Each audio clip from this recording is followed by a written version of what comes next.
Good morning, students. Today's our topic is Rayleigh criteria. Rayleigh criteria is the criteria or principle which explains the condition of resolving power, which explain in which condition we can say that two objects are totally resolved or totally separate or not resolved. So this is the Rayleigh criteria.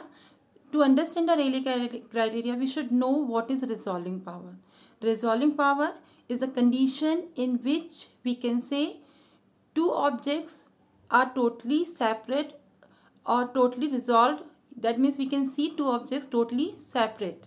This is called as resolving power. Now come to our topic. According to Rayleigh, since this topic is this criteria is given by Rayleigh, that's why it is called Rayleigh criteria.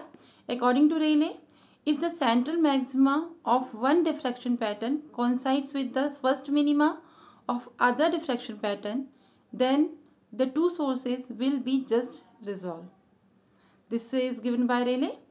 Rayleigh criteria can be explained by using this diagram. This is the first condition of resolving power given by Rayleigh. According to Rayleigh, if two maximas C S1 and S2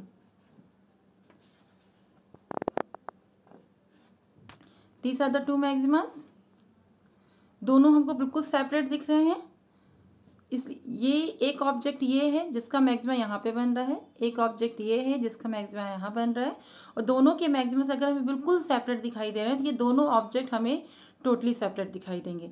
कोई भी चीज़ हमें कब दिखाई देती है, कोई भी चीज़ हमें दिखाई तब देती है जब उसका मैक्सिमा हमारी आइज़ पे जिस एंगल पे फॉर्म होगा उस एंगल पे ही वो हमें ऑब्जेक्ट दिखाई देता है. क्योंकि ये दोनों ऑब्जेक्ट देखिए, एक मैक्सिमा ये है और एक मैक्सिमा ये है, दोनों टोटली सेपरेट है, तो this is called as totally resolve condition या वेल रिजॉल्व.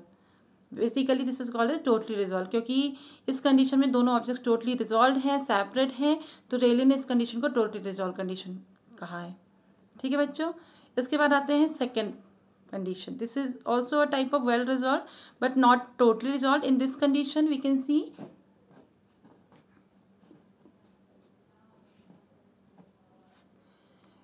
ये पहले ऑब्जेक्ट का मैक्सिमा है और ये दूसरे ऑब्जेक्ट का मैक्सिमा है, पर दोनों के दोनों सेपरेट नहीं है. इनकी जो मिनिमास है यहाँ पे मर्ज हो रहे हैं, इसलिए जो ऑब्जेक्ट है हमें देखिए कैसा दिखाई दे रहा है, थोड़े से मर्ज कंडीशन में दिखाई दे रहा है, सेपरेट नहीं दिखाई दे रहा है. तो ये रिजॉल्व तो है पर टोटली रिजॉल्व नहीं. आप इसको दोनों अगर कोई दो कलर्स हैं सपोज, जैसे कि रेड ग्रीन कलर हैं या डिफरेंट कलर्स हैं, आपको सेपरेट तो दिखाई देंगे पर सेंटर पे कहीं मर्ज दिखाई देंगे, है ना. तो इसको बोलते हैं well resolve condition. But totally resolve हम इसको नहीं कह सकते क्योंकि यहाँ पे दोनों कलर्स कैसे हैं, टोटली सेपरेट नहीं है. ठीक है. इसके बाद आते हैं हमारी थर्ड कंडीशन. थर्ड है जस्ट रिजॉल्व. जस्ट रिजॉल्व हम कब कहेंगे, कई बार आप लोगों ने आपने देखा होगा जब हम ट्रेन में मूव करते हैं तो दूर से हमें कोई दो पेड़ हैं या दो पहाड़ हैं वो हमें बिल्कुल एक दिखाई देता है, फिर जैसे जैसे हम उसके पास जाते हैं वो हमें धीरे धीरे सेपरेट दिखाई देने लगता है. जो हम धीरे धीरे उसके पास जाते हैं और वो सेपरेट दिखना स्टार्ट होता है, this is the condition of just resolve. मतलब क्या हो रहा है, आपको एक का मैक्सिमा ये दिख रहा है और दूसरे का मैक्सिमम धीरे धीरे आपको सेपरेट होते दिखाई दे रहे हैं. ठीक है. तो जो कंडीशन जब आपको दोनों धीरे धीरे सेपरेट होते दिखाई दे रहे हैं, इसको बोलते हैं जस्ट रिजॉल्व. जस्ट रिजॉल्व क्यों बोल रहे हैं, क्योंकि यहाँ पे देखा जाए तो ये एक ही है. ये देखिए आपको कहते हैं ऐसा मर्ज दिखाई दे रहा है आपका ऑब्जेक्ट ये, पर यहाँ सेंटर पे क्या है, आपके पीक्स बन रहे हैं. तो आपको समझ में आ रहा है भले कि हमें दिख एक ऑब्जेक्ट रहा है पर है क्या, ये एक्चुअली दो ऑब्जेक्ट्स हैं और दोनों धीरे धीरे सेपरेट होना स्टार्ट हो रहे हैं, इसलिए इस कंडीशन को हम बोलते हैं जस्ट रिजॉल्व. ठीक है. ये हमारी थर्ड कंडीशन है. जो लास्ट कंडीशन रेले ने दी है, this is a condition of not resolve.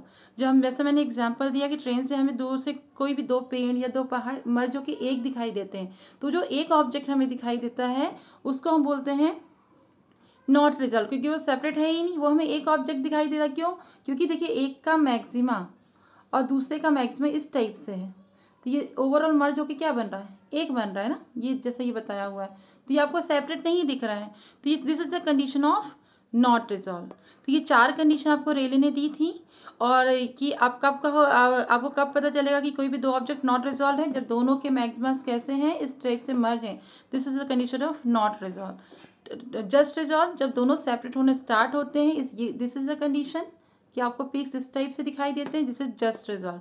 और टोटल रिजॉल्व कौन सा होगा, जब आपका एक का मैक्सिमा और दूसरे का मैक्सिमा टोटली सेपरेट हो जाएगा तो उसको हम जस्ट रिजॉल्व बोलते हैं। पर जो बेसिक कंडीशन दी है रेले ने, उसने क्या कहा है कि कोई भी दो ऑब्जेक्ट आपके रिजॉल्व आप तब कह सकते हो जब एक का मैक्सिमा दूसरे के मिनिमा से कोइंसाइड करेगा। ये देखिए, एक मैक्सिमा है दूसरे के मिनिमा से और दूसरे का मैक्सिमा पहले के मिनिमा से कोइंसाइड कर रहा है, तो this is the condition of just resolve.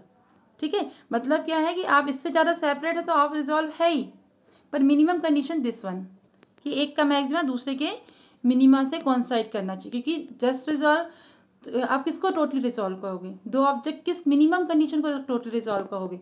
देखिए, ये भी आपका जस्ट रिजॉल्व है, ये भी आपका जस्ट रिजॉल्व है, तो आप टोटल रिजॉल्व किसको कहोगे, जब उसकी मिनिमम कंडीशन ये है कि एक का मैक्सिमा दूसरे के मिनिमा से कोइंसाइड करेगा। ये this one, this is the called as just resolve condition, जो रेले ने बेसिकली दी है।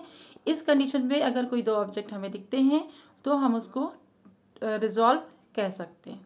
तो ये था रेले क्राइटेरिया, जो रिजॉल्विंग पावर को एक्सप्लेन करने के लिए रेले ने दिया था। तो आज के लिए इतना ही बच्चों, थैंक यू।